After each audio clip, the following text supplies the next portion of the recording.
ओम नमः शिवाय। हर हर महादेव। तो आप सभी को मैं सोमवार व्रत कथा सुनाने जा रही हूँ, जिसमें आप सभी को बहुत शुभ का काम होगा, जिसमें बहुत अच्छा है। जो कि जो लोग भी सोमवार का व्रत करते हैं उन लोगों के लिए भी है, और वो लोग सब भी आप सुन सकते हैं। तो जो सोमवार का व्रत करते हैं वो ये कथा ज़रूर सुनिएगा। तो हम सुनाने जा रहे हैं। तो जैसा कि आप सुनेंगे कि सोमवार का व्रत कथा में एक राजा था और एक रानी थी।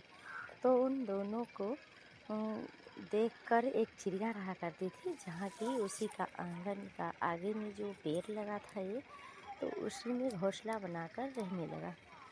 जैसे ही रहता था तो वो चिड़िया जैसे रहने लगा तो चिड़िया कहा कि अरे इतना दिनों से मैं रहती हूँ, जैसे छुप छिप के बातें सुन रहे थे राजा रानी को। तो राजा रानी बता रहे थे जैसे कि हमारे तो कोई भी संतान नहीं है, तो हम इतना सब कुछ करते हैं फिर भी संतान नहीं है, तो हम निसंतान है, तो कैसे होगा कि ये सब।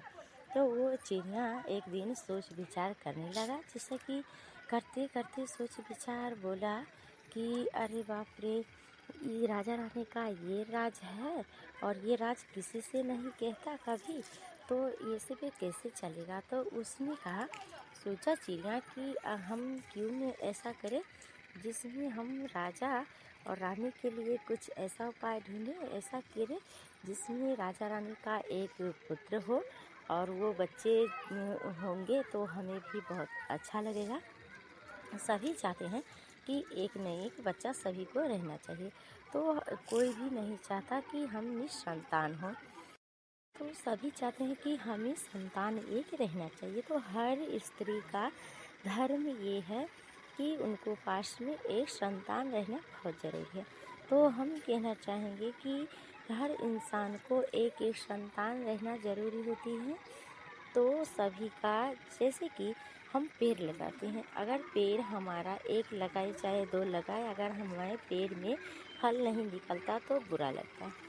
तो हम सोचते हैं कि पेड़ ऐसा लगाकर क्या फ़ायदा, क्योंकि जब हम उस फल को खाने के लिए तरस जाए और फल फला ही नहीं तो उस पेड़ को क्या मतलब लगाने से। तो इसी तरह से है हमारी ज़िंदगी, जैसे कि हमारी ज़िंदगी जो है वो है एक पेड़ की तरह है। जैसे हम पेड़ हैं और हमारे जो संतान होते हैं वो फल होता है।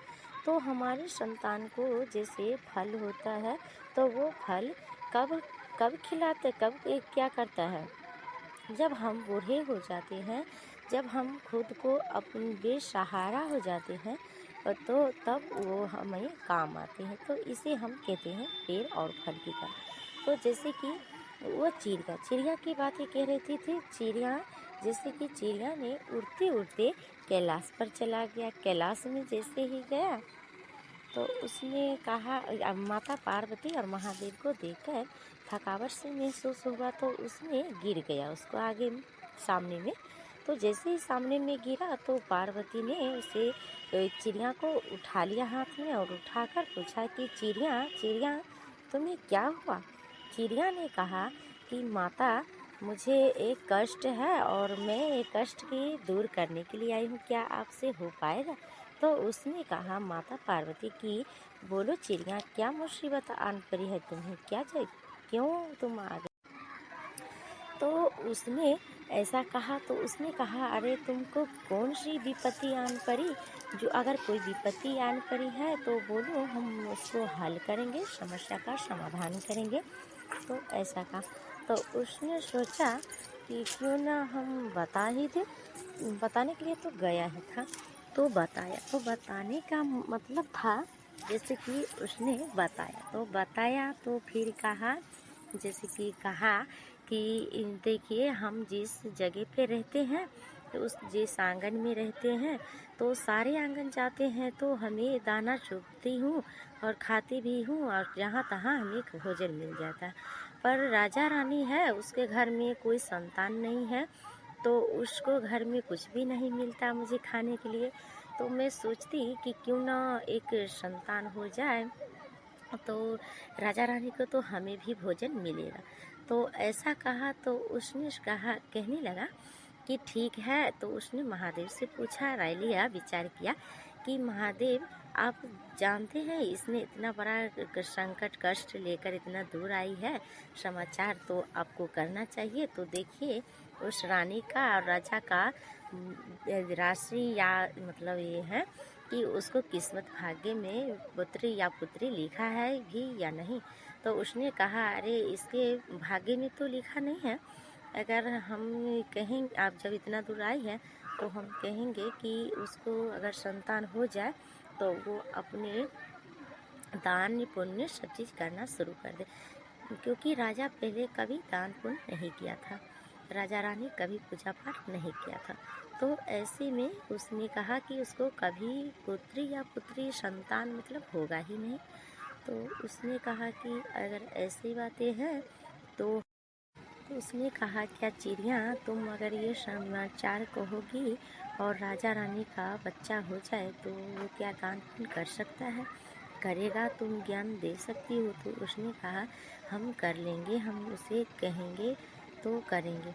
तो उसने वहाँ से समाचार लेकर आया और जैसे ही आया तो उसको एक मतलब जैसे ही दिया महादेव तो एक फल दिया, तो उसको खाकर राजा रानी को आगे जैसे दिया तो वो खा लिया। जैसे ही खाया तो 9 महीने बाद एक पुत्र को जन्म दिया, सुंदर पुत्र को। जैसे सुंदर पुत्र को जन्म दिया उसने तो उसने कहा जैसे कि सोच विचार करने लगा तो करा तो जैसे कि कभी तो दिन व्यतीत होते रहे और महाशिवरात्रि का दिन चले।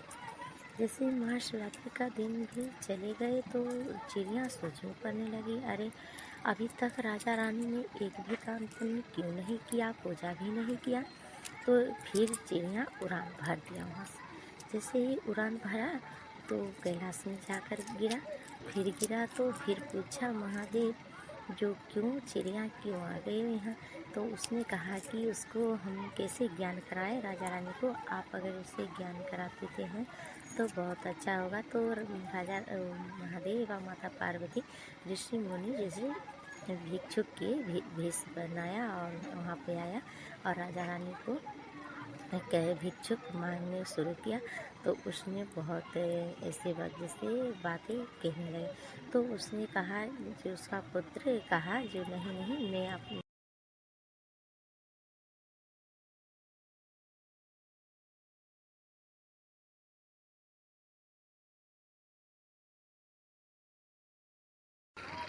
ओम नमः शिवाय, हर हर महादेव। तो आप सभी को मैं सोमवार व्रत कथा सुनाने जा रही हूँ जिसमें आप सभी को बहुत शुभ का काम होगा, जिसमें बहुत अच्छा है। जो कि जो लोग भी सोमवार का व्रत करते हैं उन लोगों के लिए भी है और वो लोग सब भी आप सुन सकते हैं। तो जो सोमवार का व्रत करते हैं तो वो ये कथा ज़रूर सुनिएगा। तो हम सुनाने जा रहे हैं। तो जैसा कि आप सुनेंगे कि सोमवार का व्रत कथा में एक राजा था और एक रानी थी। तो उन दोनों को देखकर एक चिड़िया रहा करती थी, जहाँ की उसी का आंगन का आगे में जो पेड़ लगा था ये, तो उसी में घोंसला बनाकर रहने लगा। जैसे ही रहता था तो वो चिड़िया जैसे रहने लगा तो चिड़िया कहा कि अरे इतना दिनों से मैं रहती हूँ, जैसे छुप छिप के बातें सुन रहे थे राजा रानी को। तो राजा रानी बता रहे थे जैसे कि हमारे तो कोई भी संतान नहीं है, तो हम इतना सब कुछ करते हैं फिर भी संतान नहीं है, तो हम निसंतान है, तो कैसे होगा ये सब। तो वो चिड़िया एक दिन सोच विचार करने लगा, जैसे कि करते करते सोच विचार बोला कि अरे बाप रे, ये राजा रानी का ये राज है और ये राज किसी से नहीं कहता कभी, तो ये सब कैसे चलेगा। तो उसने कहा सोचा चिड़िया कि हम क्यों न ऐसा करें जिसमें हम राजा और रानी के लिए कुछ ऐसा उपाय ढूंढें, ऐसा करें जिसमें राजा रानी का एक पुत्र हो और वो बच्चे होंगे तो हमें भी बहुत अच्छा लगेगा। सभी चाहते हैं कि एक न एक बच्चा सभी को रहना चाहिए, तो कोई भी नहीं चाहता कि हम निसंतान हों।